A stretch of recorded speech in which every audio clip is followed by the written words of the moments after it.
Assalamualaikum warahmatullahi wabarakatuh. Perkenalkan, nama saya Syahrul Wahyudi, jurusan PAI Pendidikan Agama Islam, semester 4B, kuliah di Institut Agama Islam Qomarul Huda, Bagu. Baiklah, kita akan membahas tentang pelajaran tajwid, kaidah bagaimana mestinya membaca Al-Quran untuk pelajaran permulaan bagi adik-adik kita atau saudara atau sahabat kita nanti. Baiklah, dengan bukunya Kiai Haji Imam Zarkasi. Baiklah, kita langsung saja dengan pertama bab yang pertama itu bab 1 tentang hal nun sukun dan tanwin, atau yang disebut dengan nun mati dan tanwin. Tanwin yang dimaksud dengan tanwin itu adalah baris 2 atas, baris 2 bawah, dan baris 2 depan. Itu yang dimaksud dengan tanwin. Yang pertama itu adalah izhar khalqi. Izhar khalqi artinya harus dibaca dengan terang dan jelas. Khalqi dengan huruf khalqi, yang dimaksud dengan khalqi itu kerongkongan. Hurufnya itu ada 6. Yang pertama ada hamzah, ada ha, ada ha, ada a, ada guin, ada kho. Itu hurufnya izhar khalqi. Contoh cara bacaannya adalah min a, contohnya, atau ghafurun halim gitu. Itu yang dimaksud dengan izhar khalqi. Cara membacanya harus terang dan jelas. Yang kedua itu adalah idgham bila gunnah, atau yang disebut dengan idgham ma'al gunnah.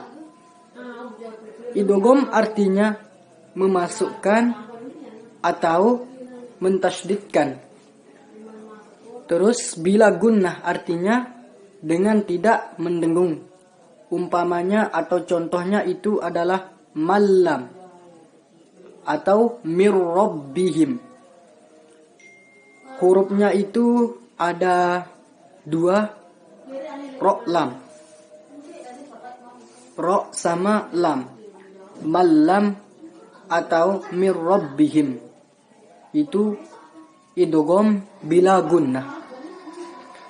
Yang selanjutnya di sini adalah yang kedua, idgham itu dibagi menjadi 2. Yang pertama idgham bigunnah dengan idgham bila gunnah. Yang pertama itu tadi idgham bila gunnah, dan yang kedua itu idgham bigunnah. Idgham bigunnah artinya memasukkan atau mentasydidkan. Bigunnah artinya beserta dengan mendengung. Jadi cara membacanya harus dimasukkan atau ditasydidkan ke dalam salah satu huruf yang 4 itu. Hurufnya itu ada 4. Huruf idgham bigunnah itu hurufnya ada 4. Yang pertama hamzah.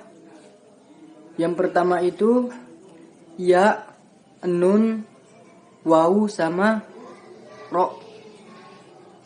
Ya, nun, wawu sama ro. Itu hurufnya idgham bigunnah. Akan tetapi apabila nun sukun atau tanwin bertemu dengan salah satu huruf yang 4 tersebut di atas, di dalam satu perkataan atau di dalam satu kalimat, maka bukanlah bacaan idgham. Artinya apa? Artinya tidak dibaca idgham, dan tidak ditasydidkan, bahkan harus dibaca terang dan jelas atau izhar. Dengan contohnya adalah contoh idgham bigunnah itu adalah minnu atau man mana'a. Nah, man mana'a itu contohnya idgham bigunnah. Yang selanjutnya adalah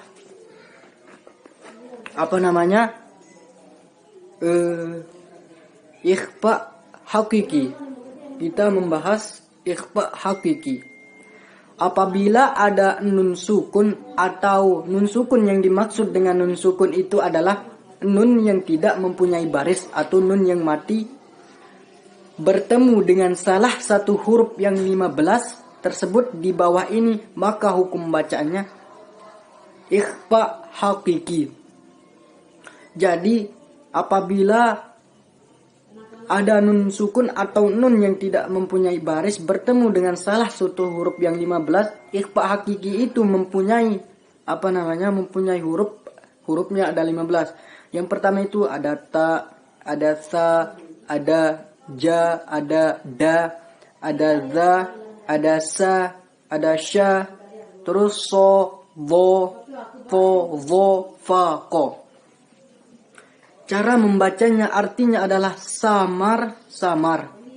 Artinya ikhfa itu adalah menyamar atau menyembunyikan.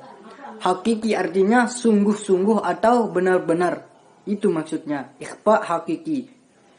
Cara membacanya adalah dengan samar-samar. Artinya dengan samar-samar itu apa? Harus terang tetapi disambung dengan huruf yang lain. Di mukanya dengan mendengung huruf yang 15. Huruf itu ialah semua huruf hijaiyah, huruf Arab, selain dari huruf izhar, kholqi, idgham bigunnah, idgham bila gunnah, dan iqlab. Cara contoh bacaannya adalah minju, gitu, minju. Nah, itu yang terakhir. Terus kita lanjut saja ke pembahasan yang kedua, itu tadi bagian nun mati dan tanwin atau hal nun sukun dan tanwin. Yang selanjutnya itu bab kedua pada bukunya Kiai Haji Imam Zarkasi. Bab yang kedua itu adalah hal mim sukun atau mim yang tidak mempunyai baris atau mim yang mati. Hukum bacaan mim sukun ada 3. Yang pertama, apabila ada mim sukun atau mim mati bertemu dengan huruf ba, maka hukum bacaannya disebut ikhfa syafawi. Cara membacanya adalah harus samar-samar di bibir dan di dengung. Contohnya adalah i'tasim billah. Itu contohnya, atau wahum bih. Dakhaltum bihin. Itu. Terus yang selanjutnya adalah apabila ada mim sukun bertemu dengan huruf mim, maka hukum bacaannya disebut adalah idgham mimi atau dengan disebut juga idgham mutamatsilain. Idgham mimi umpamanya adalah cara contoh bacanya wa ma lahum minallah, gitu. Ammay yarjun, gitu. Karena apa? Karena sesuai dengan kaidah hukum bacaan tersebut sebagaimana yang akan diterangkan pada babnya.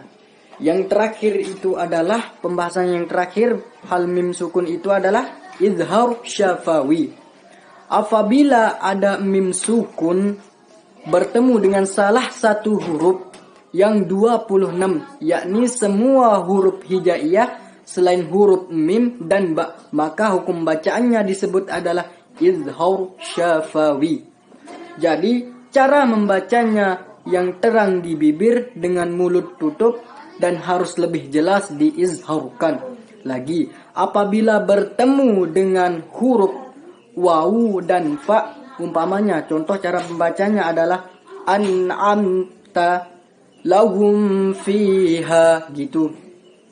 Hanya itu pembahasan dari kitabnya dari bukunya Kiai Haji Imam